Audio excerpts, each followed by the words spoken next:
Welcome to Camp McAfee. I'm out here by the lovely Sayusla River in Oregon.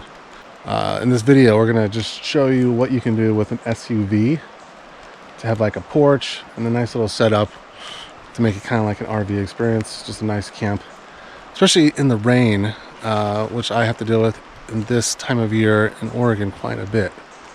So as you can see, I have this canopy set up. This is actually one of those Coleman canopies that you can buy with the stands already on built in, but that broke, and so I just kept the tarp part, and I've tied it to these trees over here on this side, and over here I just have these old light stands that I don't use anymore as a pole. And as you can see here, I just have this connected here, and then there's a guy line that comes down here into the ground.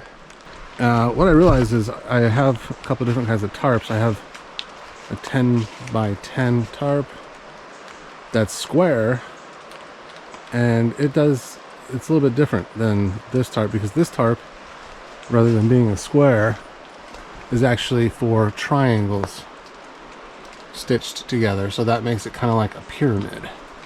So it has to have something propping it up in the middle, and the frame that it came with obviously did that. So what I've done is just taken a piece of wood that I found and used my little handsaw and cut it down to where it is the center pole for this shelter. And it's not attached to the vehicle, so I can close the hatch here and drive away if I wanted to and just leave this here. But I can also pull the vehicle up, as you see, to where this overhang here is underneath the tarp, so I can get into here without having to, get in the rain. I've set it up pretty high, which is why I have these containers here with the stick on top of it. I could make a taller pole, probably that would work as well. Or the reason I did it this way is because if I want to lower this shelter, if it's windy or something, or if the rain's coming in from the side, then I can lower the whole thing down. You have to lower these two, but that just brings everything lower. But this is good for having a fire. I had a fire right here last night, and it was raining, and the fire didn't go out because of the rain. And so that's just nice if you're trying to have a fire and cook and have a nice night, even if it's raining. So that's cool. And this is a Suburban that I bought. It's a 2002, and it's got a little bit messy back here, but as you can see, I have these yellow containers that I put my sleeping bags and my dishes and camping gear and stuff like that in it. That's my bed on that side over there that I sleep in. I have like an air mattress and a sleeping bag and some pillows and some blankets, because I got down into the 30s last night. Plenty of room for storage in this vehicle. Plenty of room. I'm 6'3" and I sleep in it.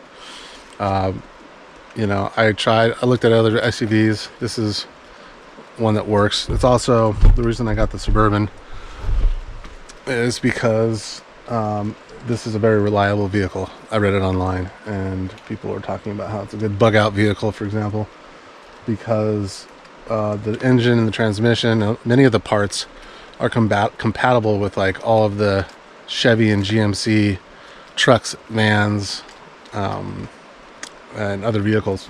So easy to swap out parts. There's a million of these things on the road. So, and it's obviously enough room for me to sleep. It would be a little bit tight for two people with this setup, but you could take these containers out and have a larger bed for two back here, and you could put the containers out underneath your tarp overnight and put another tarp over it if you wanted to. I do have also along here, axes, shovel, saw, various tools. So that's kind of a handy little place. So once I get this packed up, I'll show you a shot of how it looks. As you can see, I have my chair, my table, my bed, kind of turned up sideways. I got 6 of those bins stacked on top of each other, and then a larger bin that I had wood in, as well as that sort of hamper thing that now has trash in it. So everything fits in there nicely. And we're ready to travel. Campsite taken down. Lickety split. I had the quick release knots on each corner of the shelter. And so you just literally pull the string, it comes undone. And then I wrapped the tarp around the pole and just wrapped the guy lines around that and stuck it in the car. It's ready to go. So you can, in theory, be out of here, be out of your camp spot within 5 minutes if you needed to. So I like to be ready to go in a quick way if I need to. So yeah, it's a pretty nice setup here. Just wanted to do a quick video showing you how you can set up a nice little camp setup with a table, chairs, fire, stay dry, and enjoy camp experience. This is Justin signing off. Take care.